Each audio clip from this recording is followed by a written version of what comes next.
to jump straight into picks and bans because we know the Vitality playstyle. They like to go in. It is like the most ridiculous champion in the 1v1. When you hit 6, it feels like there's such a high chance of getting that solo kill. And this is Jizuke, though, having the confidence to lock it in, believing in his play. And if he is able to actually get to the later stages, we know that Azir can take over. And secondarily, it works really well with the Kindred ultimate because you can sweep the enemies out of your own ultimate and kind of use that defensively while denying it from your opponents. Oh, so much pressure on the Vitality squad, but as you mentioned already, the expectations here are that RNG will win. But Vitality have already defied expectations by performing very well in their first 2 games. You can argue they should have won yesterday. They should have been 2-0 in the group. Let's see how far down the rabbit hole we can go. How will Vitality perform? And that man on your screen, Jizuke, I was nervous about his performance on the international stage. He had a tumultuous summer split, and now he's going to be playing the Azir. He's going to be repping the SKT skin, no less. And again, you know, all eyes on Vitality because they are the ones that have to show us that they can challenge Royal Never Give Up, one of the pre-tournament favorites for the World Championship title. Yeah, they certainly are. They're really starting to kind of feel like the final boss. Everyone looking towards Uzi, everyone talking about Uzi, and just how good RNG has been. Listen to that crowd, the fan chants and the support for RNG. It's electric, and there's a lot of love and a lot of excitement for very good teams and very good players. It's been this long build for RNG towards where they are today, where, you know, time and time again, Uzi has made it far in tournaments, has been incredible, has been respected as one of the best marksman players in the world. But this is the first year where it really feels like, hey, this is their year. Maybe Korea aren't the favorites, and RNG has been building to that with victories at MSI, with back-to-back victories at Rift Rivals over Korea, with regional dominance. And it really has kind of come to this crescendo here at Worlds, and we're going to see if they can kind of keep that uncrackable armor there. You know, they really do look untouchable, and I think that aura can kind of start to fade away if Vitality could take a game. Well, I tell you what, the internet might explode if that happens. But yeah, I really agree, and I think there was a quote in an interview with Uzi very recently where he said that, you know, he's been painted as the final boss, and everybody's showing him as expectation-wise, maybe, you know, the player and the team that's meant to win. Early advantage as Uzi picks up the award kill already. And, you know, Uzi actually said that comes at, makes me a little nervous, a little scared. There's more eyes, more expectation, and right now Uzi and Ming are going to start trading with Attila and Jack Troll. The play comes down, a little bit of trade, but nothing substantial yet. It's just the race to level 2. Yeah, I mean, being the favorite isn't always easy. No. I really do think, especially in this day and age with the pressures of social media, it can be difficult when the only acceptable option is winning. And that's kind of, you know, the position that RNG is in. So we're going to have to see how they can kind of deal with that pressure and how they can deal with this explosive play style that Vitality really is known for. And the man on your screen, Kikis, this is the guy who will sort of make or break this game, in my opinion, with the Kindred. Can lead the way, can have that game-changing Lamb's Respite, especially when you consider the Azir, the Aatrox, everything on top of it. There's a lot of team fighting potential if they can get grouped up. And for the time being, Vitality pushing in the bottom lane, pushing in the top lane. Level 1 ward that got killed is actually triggering this gank from Karsa, and here they go! Oh, there we go. Already a knock-up onto Jack Troll. He's got the flash available to him. Gonna hold on to it until the barrel roll comes out. Body slam flash connects. First blood is available, and it will be gifted to Uzi. So smart here from RNG. That is a reactive gank based off of that level 1 ward denial. They knew Vitality would not have the vision because they killed that in the tri-brush. So Karsa actually plans his path to end up bot lane at level 3. They get all 4 summoners and first blood on Uzi without him having to use his flash. Yep, exactly. And you can argue potentially maybe that's why Karsa was subbed in for this game. Reads the map flawlessly. And the last person you want to be giving all that advantage to is Uzi. But again, it's just, oh, fantastic. This is the ward that was killed. Yeah, I mean, they know the ward is down. They know that this will not be spotted. So Karsa says, great, hey, why not try this gank? And then a lot of patience here. He knows he is behind Jackstrol. He doesn't have to use his body slam until after he flashes. Just hits him with the barrel slow. Jackstrol flashes out. That guarantees he can land that body slam flash. clean execution from RNG. Very, very well played. So it gives RNG the advantage. Of course, Uzi got the double longswords as well as the attack speed dagger. Returning back to lane, Attila's going to start to back away. Now this is where the pressure is on Vitality. No summoner spells whatsoever. Ming doesn't have his flash either. But on a jungle champion like Gragas, it's so easy to repeat gank and punish if Attila and Jackdaw are out of position at all. Yeah, it really is, and especially if you don't have any vision in that area. You know, I talked about the 2v2 advantage that these champions should have for Vitality. Your 4 summoners used now on that play. You don't get to play aggressive anymore if you don't know exactly where the Gragas is. And of course, we're talking about this mid lane matchup during picks and bans. Until level 6, Irelia can get a little poked out, a little harassed down by those Sand Soldiers and autos. You can see it's a 13 CS advantage to Jizuke with a pretty sizable wave in front of him as well. But it's the moment that Vanguard's Edge is unlocked, the moment level 6 is hit, that you then go, now you're going to be a little more careful. And actually, you can already see Xiaohu jumping forward and trading with Jizuke. And I want to see how he's going to play this matchup. Jizuke, a little bit of pressure, as is Cabo being chunked down by Let Me.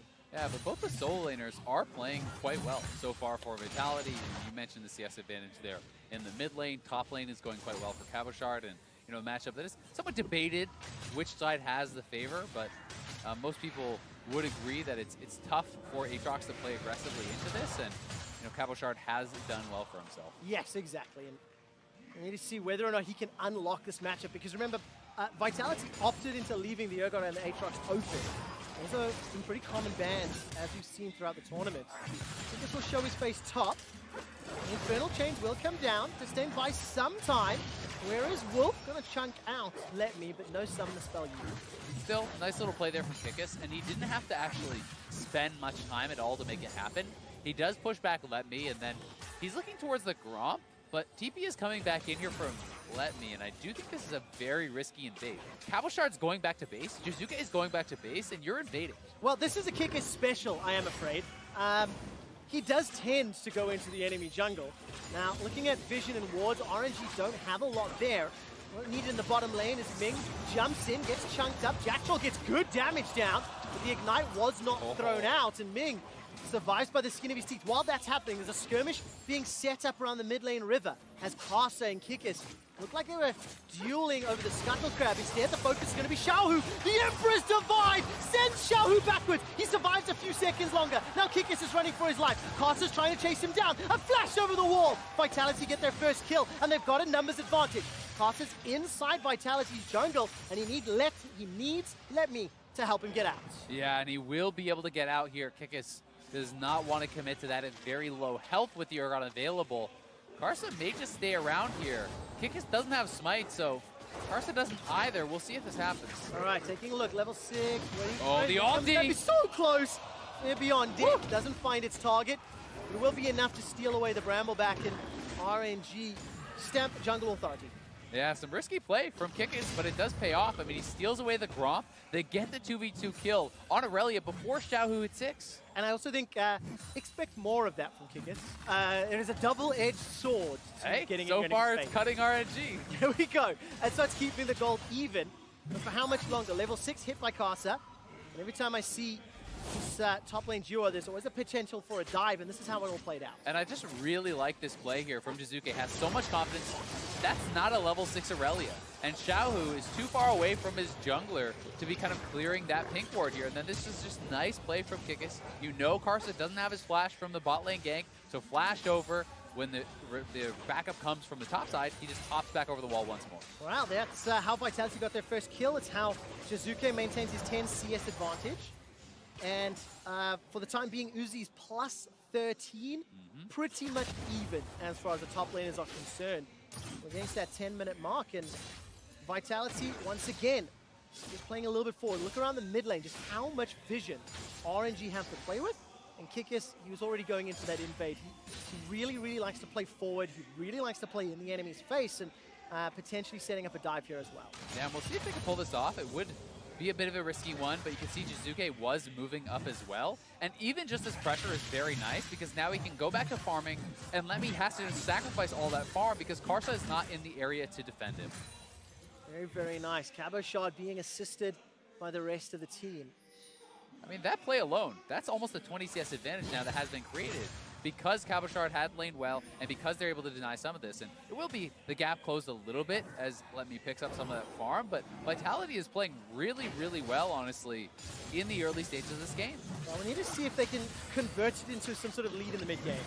You know, they're showing they can play even. Kickus picks up a mark from that top Scuttle Crab, and Cabochard actually came down to help out, while Vitality are playing with their vision in the mid lane. Emperor's Divide will catch onto Xiaohu. He's got flash available to him. Kickus is the target. Will need to throw down Lambs despite, and all of a sudden it's Vitality in trouble. That's a great barrel. Kickus will get taken out. Exhaust slows down Xiaohu for now, but Jizuke does not have enough damage, and RNG outplayed 2v2. Yeah, Karsa was expecting that one, sitting behind Xiaohu as he goes in, and this time Vitality don't have it in the 2v2.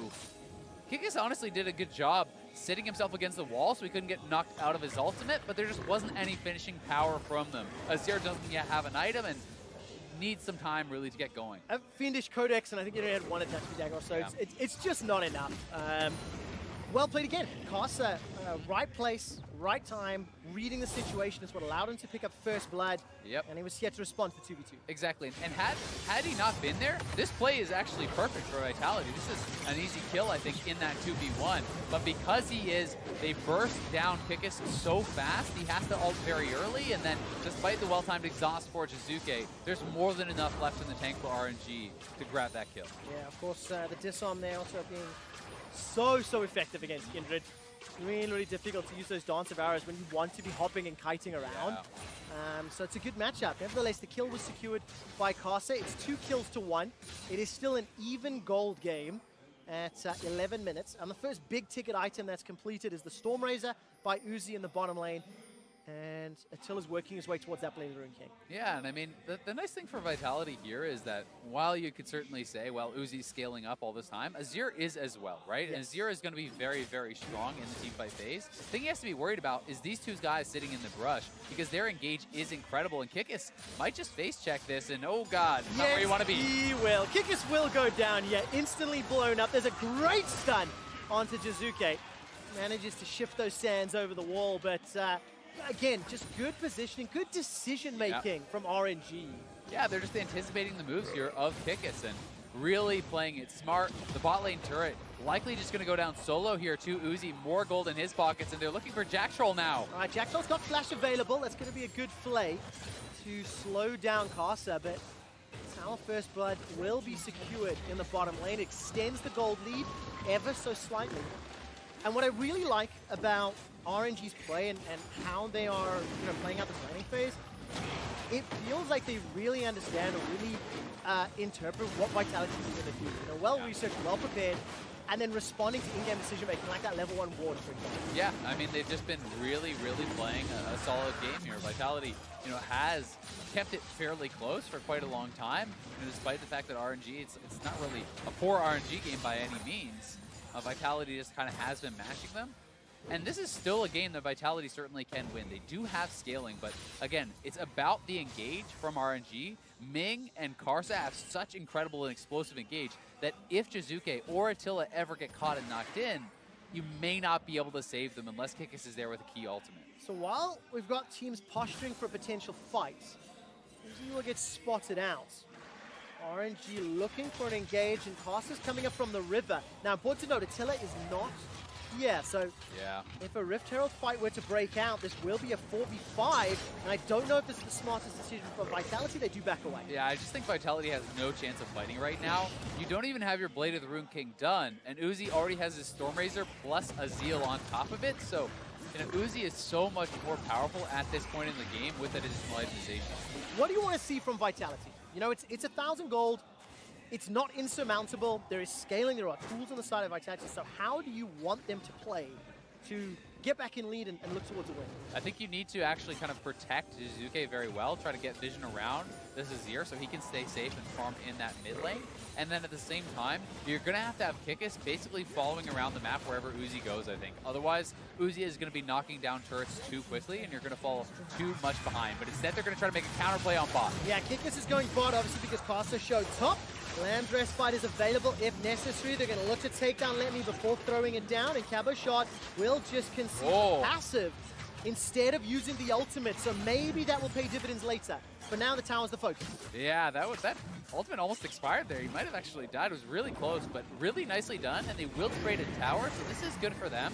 And then it's just about, can they defend this turret? Because if you lose your mid turret this early, it becomes very dangerous for Azir, and Ming is ready to flank this. Nobody from Vitality's responded yet. Jizuke is holding on to the flash. He anticipated it. Look at the exit route from Jizuke. So it's 2 towers to 1, but Vitality get that extra kill. And the problem is, now Jizuke's lost his mid tower. That safe farming lane is not so safe anymore. Yeah, it really does become dangerous. This is a nice counterpunch, though, from Vitality. You know, this is your other option. You can try to play away from the strong member of RNG, and it looks like that was the decision here. Straight in onto Let Me. Let Me avoids a lot of that damage, but Cabo Shard and Kikis focus him down, and this ultimate is about to expire. That was actually really close. Close. Yeah.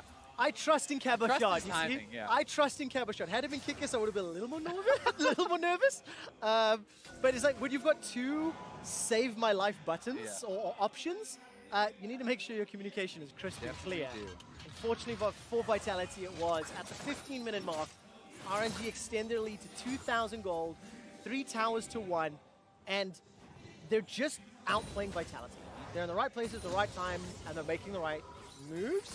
So the pressure is now on Vitality to find those counter punches that you talked about, and get Jizuke and Attila to carry positions. They've got Nashes, they've got Blade, so the tools are at least unlocked for the next year. They certainly are, but Uzi's on 2 items, right? And this is what RNG does, I think, better than any other team in the world, is funnel gold into Uzi. This guy is such a team fight beast. They give him solo gold on towers. Anytime a kill is available that they can donate, you sure as hell going to see Uzi getting it. And that is what gets him to these positions where he's 1,700 gold ahead. It's not even like Attila has farmed poorly, right? So that is really, really the tough part for them to deal with. And I think, keeping Uzi down is such a difficult proposition for any team. And anybody in the world, in fact. I mean, if you call it the pregame interview or the interview just before this game with Aframu, he actually didn't have words for how good Uzi is. He was like looking into a monster's face and terrified for his life. Nevertheless, it's up to Vitality and Attila to try and combat this Stormrazor's rapid fire cannon Tristana. And I need to see whether or not Jack Troll or Kikis or Jizuke can find a way to split these fights up. And this is good, an advantage on the tower, but it may be traded for 1 or even 2 towers. Yeah, Karsa's setting up for a potential dive here. If Kikis is not there to defend Jizuke and he steps forward, he's going to die. But Jizuke is playing really smart. Jizuke has not died. He has not given up any kills to Xiaohu. And, he has a significant farm advantage himself. So we'll see if they can defend the turret. It's going to be close. Well, the tower does survive for now. And again, just very, as you mentioned, very good, very smart positioning from Jizuke. He's going to throw down that passive, the Sun Disc, onto the mid-outer turrets, and this will help. But RNG are playing respectful. They're not over-chasing and they're not over-fighting because they believe in their late game.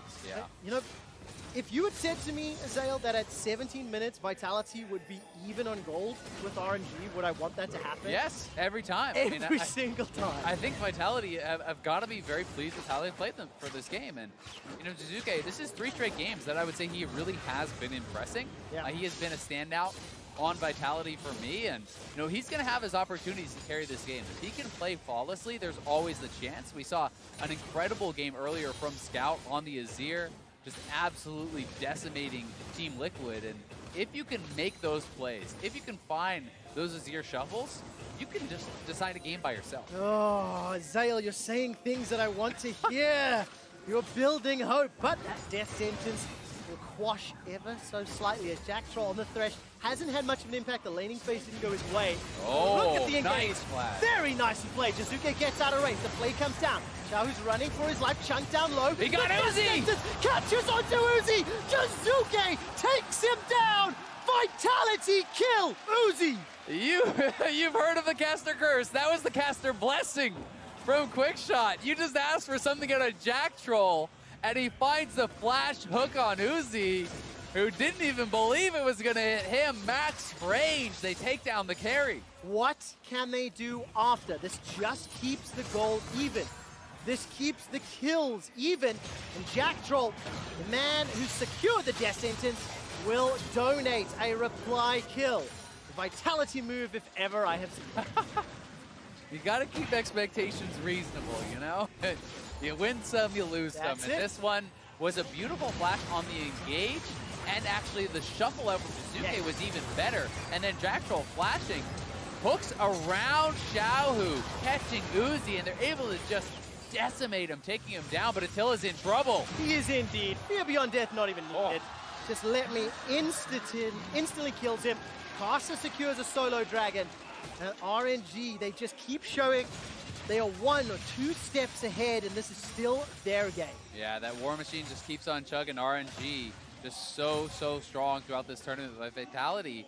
You know, this is Jizuke now on double spell pen. He has his Nashers. He's at quite a strong point in the game. If you look over on the side of RNG, there's really no magic resist being built up besides just this one Aegis. So, you know, he is at a really strong point, and his burst is going to be powerful. So let's turn our attention to the next phase of the game. We've crested 20 minutes. Baron comes up, and the 2 ways you can play this next phase, or 2 main ways, playing around Baron to win or playing around split push to win. You know, how do you expect this to play out? Because RNG have actually kind of ignored the Baron. They haven't needed it to win the games. Yeah, I think in this game, this is it's more of a Baron-style game. Yes, you can split push, but I think Aatrox can match and cut a wave clear against Xiaohu. But the turn from RNG off of Baron is so incredible with the Gragas and with the Rakan that you get vision around there. You're not looking to burn the Baron unless Vitality doesn't show up. And if they show up, you instantly turn and you try to get a kill. Well, let's see how they set it up, because RNG, they push deep into this northern quadrant. They've got deep vision as well. The fact that they got all the outer towers down allows them to, you know, make that move earlier if they so desire. And I think what we're going to see here from RNG is the third item will come through from Uzi, and then they will look for fights. When that IE is completed, he's going to be so hilariously ahead of Attila that it's like has to be a miracle fight from Jizuke, right? You know, he is just so strong at that point because he is over 2,000 gold ahead. Oh, there's so much tension building. You mentioned the lead that Uzi has. Casa and Ming, they've snuck their way into this red bush. Red buff bush. Attila's got to be so careful. Like, anytime the Thresh is not right there with you, we saw Let Me solo kill him. Xiao can do it just as easy or easier. Karsa plus anyone else can do that as well. So he's got to be so careful, and he is flashless because of that mid lane fight. So that's always something where you kind of have to track the follow-up. That initial flash was great from Ming, but those ultimates come back faster than the summons. Yeah, they really, really do. And Jack Troll playing on the edge of safety, just trying to push that vision out as Vitality shoved this mid wave down. The last turret on the outer ring remaining is mid for Royal Never Give Up. And Vitality will get a little bit of time. Not too many auto attacks onto it. One of the things that's also going to be kind of tough here for Vitality is Hickes still is sitting on 1 mark. And you really do want to hit 4 before you're going into these mid-game team fights. That extra range makes it so much easier to maneuver. When you're going up against a long-range marksman like that of Uzi, and then all this engage where you kind of have to play that very line where you're almost in range of engage but not quite, it's so hard. You're like a 500 range marksman. It's really, really tough. Yes, it is. For Vitality, they need to try to find some opportunities. Jack Troll, no flash, remember? Dragon Power goes up, and look at the damage. Attila was untouched. I didn't even see the melting Casa. Jack Troll gets a death sentence onto Let Me. All of Vitality collapse. So far, it's 1 for 1. Jizuke's the target. Emperor's Divide will not take this fight. But look at Uzi. He's not even joined the fight yet. Manages to get one. Rocket jumps over the wall and Kickers dashes to his death. RNG decimate Vitality. And they've got control of the jungle. And that's going to be the Baron, very likely. We'll see. There's pings that were onto it. I don't know if they're going to go for it or not. No, they are. They're not going to try to 3-man it. Don't want to make the risky play here. They are still very much in control. So RNG able to come out top on that fight. And honestly, some little things kind of went wrong for Vitality that really could have changed the fight drastically. You know, the Urgot ultimate not being blocked. And now they are going to go back onto the ultimate zone. Make me eat my words. Costa's going to get there just in time, waiting for him to close the gap. Cabashod may try to contest this. Let's see if he commits. Flash is available. No ultimate, no blast cone. It's going to be a bold move if he decides to go over the wall. Let's see if he decides. I'm holding my breath as Baron will go down, jumps into the pit, and RNG will secure. Jack Troll needs to get the lantern in, gets Cabashod out. Death sentence will find a target. Cabashod escapes with his life. Yeah, I like the try from Cabochard. Even if that's like a 5% chance, it's probably still worth the play.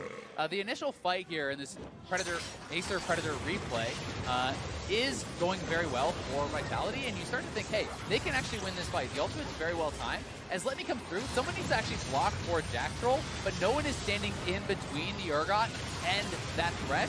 So not only does that get him the kill, he flashes in, is able to land the Fear, and that is really changing the fight. So when Uzi arrives, there's not much chance. And you can see the Emperor's Divide used early on makes Jizuke like a fish in a barrel, and he just gets dove and blown up. So RNG take a significant lead in the game. They've been in control the entire time, but it's been a game of inches. Now with Baron, 2 dragons, kill advantage, 5,000 gold lead, 4,000 gold lead rather, and Infinity Edge completed for Uzi.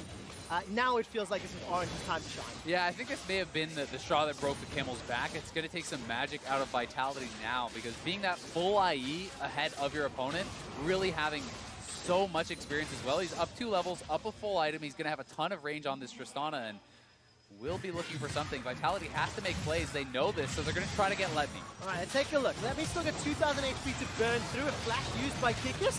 Let Me may win the 1v2. Lamb's Rest Bite comes down.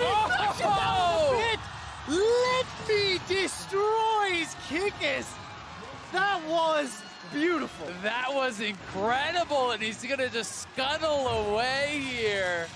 So well done by Let Me. Kickus was on top and thought he was safe, and now Jizuke trying to get some revenge. He is indeed. Emperor's Divide comes down. He threw down the flash as well, but it's at the expense of the base. Inhibitor number 1 falls. Inhibitor number 2 is the target, and RNG have a numbers advantage. How long will they stick around just to secure the inhib, and then they'll back away?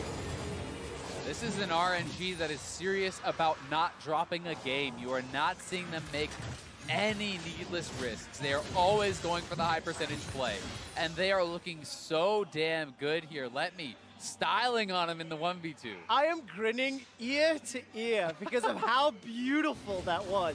Not only did he win the 1v2, but such a stylish finish on one of the best looking spells in the entire game.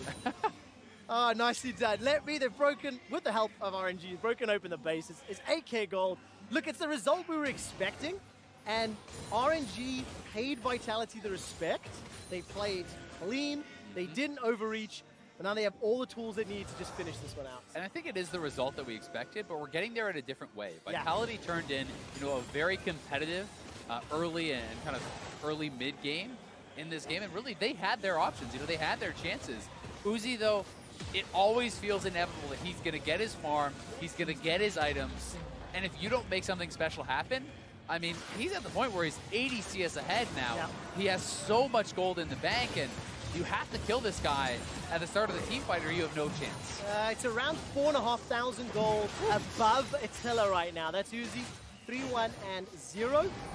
The last remaining inhibitor turret is now the focus of Royal Never Give Up. Xiaohu is coasting into the mid lane. Kickus is already dead. No ultimate, no flash available. Emperor's Divide buys some time for Attila to take down Ming, but it's simply not enough. Cabochard's passive been popped, and Let Me is being autoed by Attila, but there's not enough front line, there's not enough time, and Vitality will lose their last inhibitor turrets. Yeah, that's 3 inhibs, and this is probably going to be the death push here for RNG, looking to close it out and move to 3-0 in the groups. Wow, 4 versus 3, not going to do it just yet. Okay. Azale, you mentioned it. This is the last game of the first round robin for both RNG and Vitality. This Group B will conclude not tomorrow, the day after.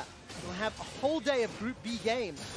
And RNG looking to go 3-0. It is a matter of clean play now. Yeah, I mean, this is just so much more discipline than you're used to seeing in the past from RNG. Yes. And this has really been part of their maturation as a team. Have become so disciplined, have become so clean at closing out these games, taking no risks, base, complete another item, buy your potions, get as strong as you possibly can, wait for the minions to come in, and I mean, you basically take it from, okay, you had a 98% chance to win to now you have 100. Correct. And of course, it doesn't help having like a 4,000 gold lead if 3,000 of it is in coins. Yep. So, Kickus will once again be the target, gets stunned up by the flawless duet, but he does manage to get the ultimate off, and he gets destroyed. fear beyond death as Kikis is face palming. He feels the wrath of Royal Never Give Up, and Ming jumps in with the quickness, gets a taunt and a knock-up onto Cabo shot. He once again uses that Bloodwell to buy some time as Nexus turret number 1 is being focused. Yes, Uzi gets caught, but Uzi does not get killed. He hops and skips and jumps and kills Vitality right where they stand. The Nexus is down. Royal Never Give Up will ace Vitality and go undefeated in Group Stage 1. And Uzi is loving it. Vitality just wanted to take him down, committing everything in that final fight. But he stays alive. He starts the resets. And RNG